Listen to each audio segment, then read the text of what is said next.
अगर ये लोग सच में हर समस्या का समाधान कर सकते हैं तो फिर अपने पोस्टर रेलवे स्टेशन की दीवारों पर क्यों चिपकाते हैं?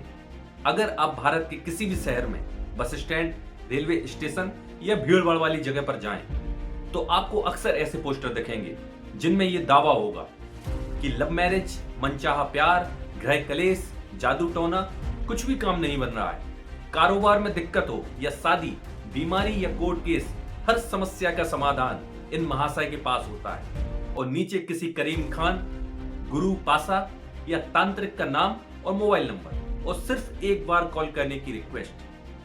पहली नजर में ये पोस्टर अजीब लगते हैं, लेकिन एक बहुत बड़ा सवाल है, अगर ये लोग सच में सब ठीक कर सकते हैं तो ये पोस्टर दीवारों पर क्यों चिपका देते हैं? आज इस वीडियो में हम जानेंगे लोग इन पर भरोसा क्यों कर लेते हैं, ये पूरा सिस्टम कैसे काम करता है और इससे कैसे बचा जा सकता है, बिना मजाक उड़ाए, बिना डर फैलाए, सिर्फ तर्क और सच्चाई के साथ। एक आम धारणा है कि इनके जाल में सिर्फ अनपढ़ या भोले लोग फंसते हैं, लेकिन ये पूरी तरह गलत है। असल में ये पोस्टर कमजोर दिमाग नहीं, कमजोर हालात को टारगेट करते हैं। जब कोई इंसान नौकरी खो चुका हो, बिजनेस में भारी नुकसान हो, शादी टूटने की कगार पर हो, बीमारी का इलाज काम न कर रहा हो या कोर्ट के सालों से फंसा हो, तो उस समय इंसान तर्क नहीं, सहारा ढूंढता है।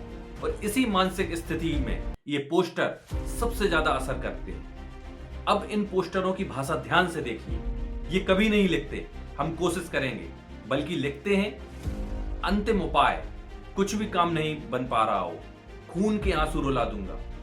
साइकोलॉजी में इसे कहते हैं फियर ट्रिगरिंग। जब इंसान डर में होता है, उसका दिमाग शांत नहीं रहता, सवाल पूछने की क्षमता कम हो जाती है और वो वही करता है, फोन उठाकर कॉल।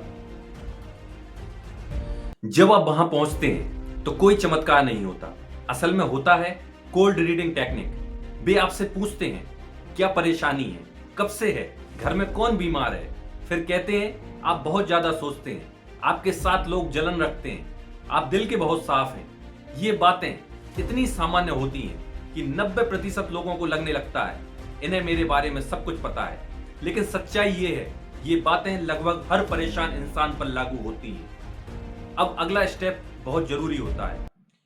वो कभी नहीं कहेंगे आपकी प्लानिंग गलत थी, बल्कि कहेंगे ऊपरी बाधा है, किसी ने कुछ कर दिया है, नकारात्मक ऊर्जा है।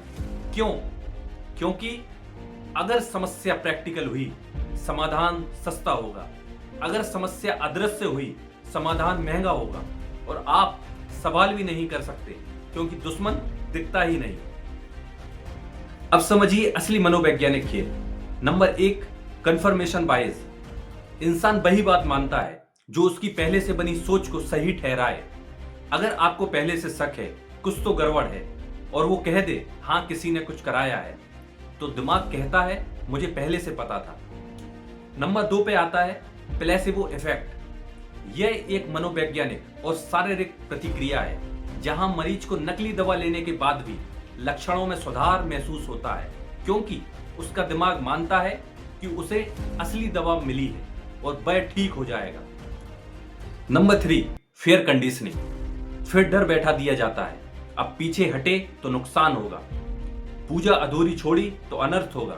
अब इंसान सवाल नहीं करता, बस मानता जाता है। Number 4, authority illusion. गेरुआ कपड़े या हरे, संस्कृत भाषा या उर्दू, अति आत्मविश्वास। दिमाग सोचता है मुझे नहीं पता, इन्हें सब पता होगा।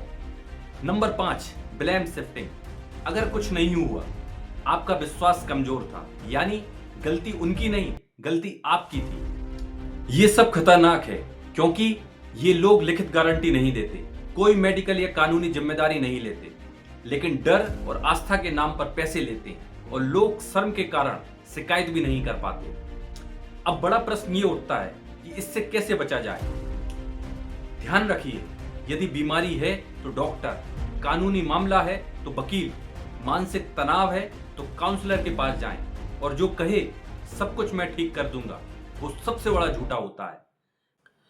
आस्था बुरी चीज नहीं है, लेकिन जब आस्था से सवाल करने की ताकत छिन जाए तो समझ लीजिए कोई आपका फायदा उठा रहा है। अगर आपको लगता है ये जानकारी जरूरी है तो इसे जरूर शेयर करें, क्योंकि जागरूकता ही इस डर के बिजनेस का असली इलाज है।